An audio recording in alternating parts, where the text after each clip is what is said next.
حضرت عبداللہ ابن عباس غالباً بیٹھے تھے تو آپ کے پاس کوئی تابعی بیٹھے تھے، تو اچانک آپ نے فرمایا تمہیں جنتی عورت نہ دکھاؤں؟ انہوں نے کہا جی دکھائیے. تو کہا وہ جو سیاہ رنگت کی خاتون گزر رہی ہے یہ جنتی ہے. تو انہوں نے کہا وہ کیسے؟ کہا ایک دن یہ حضور کے پاس آئی اور آقا کریم سے کہنے لگی حضور میرے لیے دعا کر دیجیے، مجھے مرگی کے دورے پڑتے ہیں تو میں گر پڑتی ہوں، تو آپ میرے لیے دعا کر دیجئے میں اس بیماری سے بچ جاؤں. تو اللہ کے محبوب علیہ السلام نے فرمایا اگر تو صبر کرے تو تیرے لیے جنت کا وعدہ ہے. آپ کہو تو میں دعا کر دیتا ہوں تم ٹھیک ہو جاؤ گی، لیکن اگر تم صبر کرو تو جنت کا وعدہ ہے. تو اس نے کہا ٹھیک ہے مجھے منظور ہے، جنت وعدہ ٹھیک ہے، لیکن جب میں گرتی ہوں تو میرا پردہ کھل جاتا ہے، عورت ذات ہوں، چلو ٹھیک ہے بیماری رہے گروں بھی لیکن اتنی دعا تو کر دیں کہ پردہ نہ کھلے. تو اللہ کے محبوب نے فرمایا ہاں یہ دعا میں کر دیتا ہوں. کہا کہ مرگی کے دورے سے اب بھی پڑھتے ہیں، اب بھی گر جاتی ہے لیکن اللہ اس کے پردے کی حفاظت کرتا ہے. اللہ اکبر.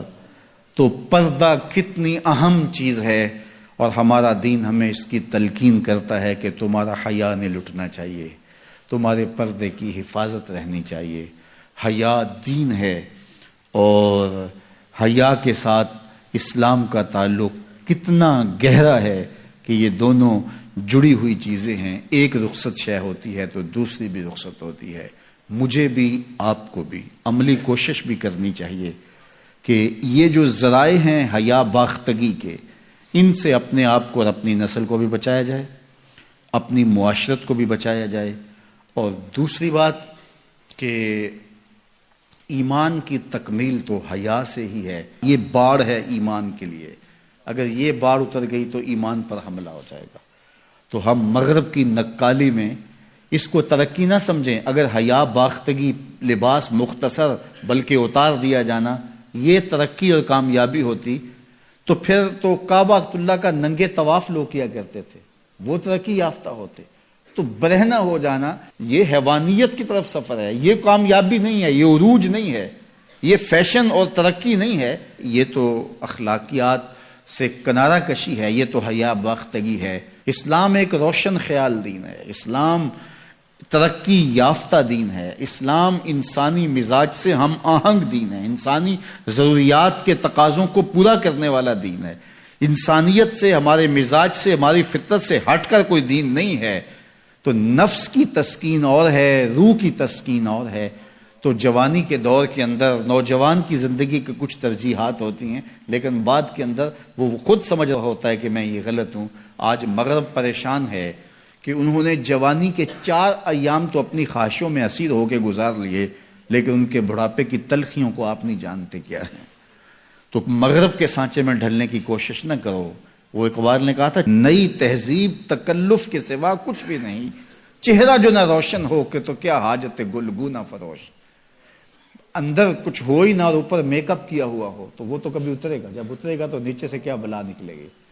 تو یہ مغرب کی تہذیب ایک میک اپ ہے، جب اترتا ہے تو نیچے سے بلائیں برآمد ہوتی ہیں اور وہ بڑھاپے میں جا کے ان کی حالت دیکھو کہ وہ کتنی تلخ عجیب اور پریشان کن زندگی گزار رہے ہیں. لیکن مومن کی زندگی میں بظاہر تلخیاں بھی ہوں لیکن اس کا چہرہ روشن ہی آپ کو دکھائی دے گا اگر وہ اسلام کے دیے ہوئے اصولوں کے مطابق چلتا ہے.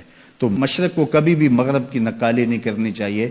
مغرب تو اس مصیبت سے جان چھڑانا چاہتا ہے لیکن ان کی معاشرت اس طرز کی بن گئی ہے کہ جان چھوٹنے نہیں پا رہی، اور جہاں سے وہ نکلنا چاہتا ہے وہاں سے ہم داخل کیوں ہونا چاہتے ہیں.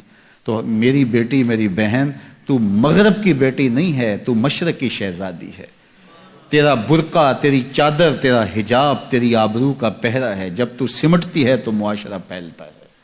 تیرا حیا ہی تیری زندگی کا تیور ہے اور یہی تیرا نور ہے. اور نوجوان کی آنکھوں کے شرم و حیا کے تلے عبادت کی لذت رکھی گئی ہے. اگر آپ چاہیں کہ عبادات میں لذت نصیب ہو، سجدے میں قرار نصیب ہو، اپنی نگاہوں کی حفاظت کر کے دیکھو. سجدے میں سرور آنا شروع ہو جائے گا، نمازوں میں لذت آنی شروع ہو جائے گی. تو اللہ ہمیں حیا کے جوہر سے مالا مال